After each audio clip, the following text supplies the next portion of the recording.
Hello friends, welcome back to Peacebloom, the channel that explores the application of theology and morality to Warcraft. I'm Therapon, an RP-PvPer on Moonguard server. In the Grit and Glory subseries, I will explore applying the ideas set forth in my other videos to questing and PvE content.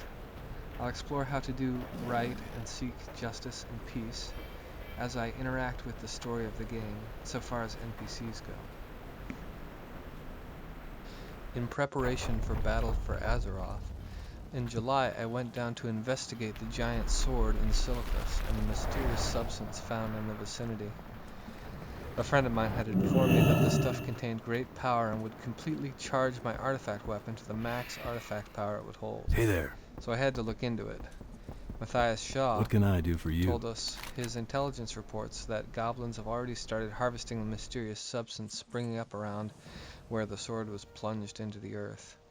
That can't be good. So I headed down there.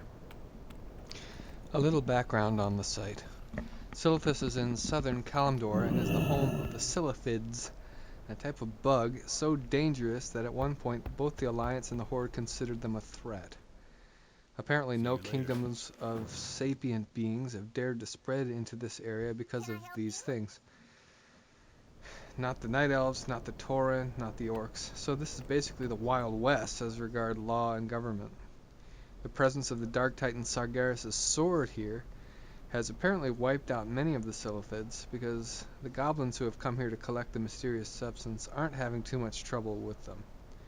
Anyway, the point is, the goblins are here to collect the stuff. Fine, no problem with that. If they want to risk their necks against the Silithids, let them. The resources of Azeroth are first come, first served. We've observed an unusually large cluster of goblins in Silithus, and the numbers are increasing. Goblins aren't the most charming people, but they do things for a reason. And those reasons usually involve money. So... A word about goblins.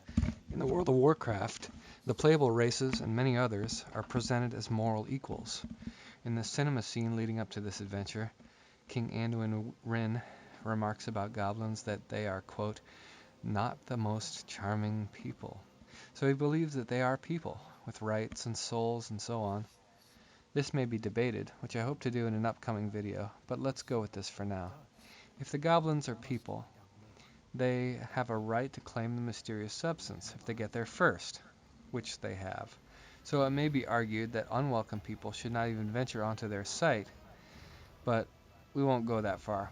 I'll just go down there and see if I can collect some of this stuff without bothering their operation. Well, turns out you can't do that. Game is not designed that way. In many quest areas, you can both pick up ore off the ground and find it on the corpses of enemies, but not here. Only way to get the mysterious substance is to pry it out of the cold, dead fingers of the slain goblins.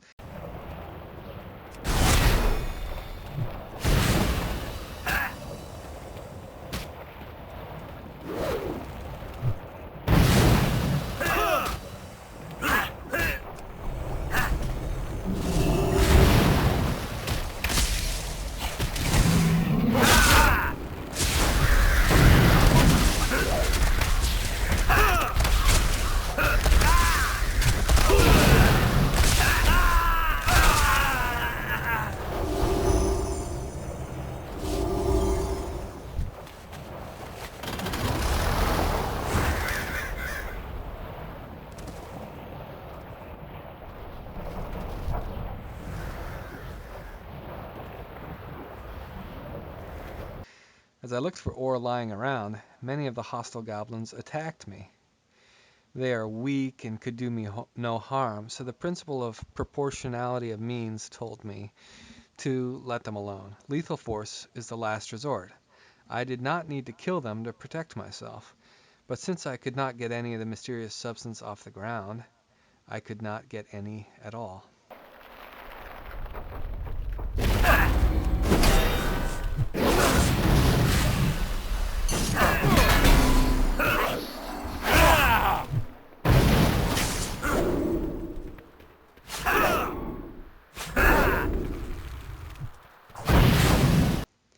Here is a way that the World of Warcraft is not truly an open world. To a degree, you have to do the acts of the Azerothian hero, as Blizzard conceives it, in order to advance the story.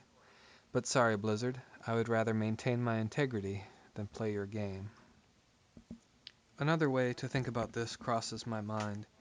The Alliance and the Horde are at war. The Bilgewater Cartel is part of the Horde, or at least is hired by the Horde, so any consideration of the justice of the SI-7's operation in Silithus must be considered in this context. The Horde's use of the mysterious substance, if it turns out to be powerful, would certainly be against the Alliance, so the Alliance, if their purpose is to defend themselves from the Horde's aggressive attacks, may be justified in stopping the Bilgewater Cartel from mining the mysterious substance. But if the Alliance's purpose is to wage aggressive war on the Horde using this substance, then they do not have just cause and should not be aided.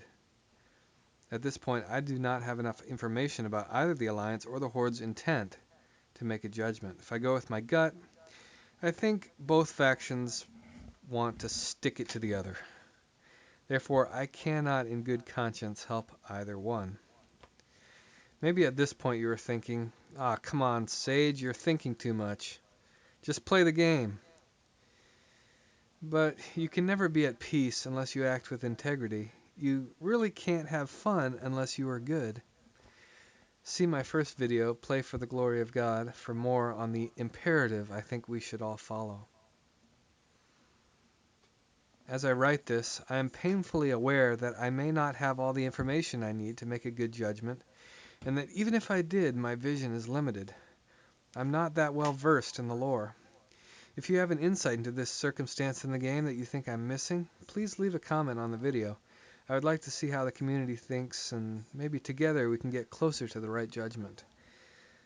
I've just done the best I could with what I have. If this kind of in-depth consideration of the rights and wrongs of Warcraft interests you, please subscribe.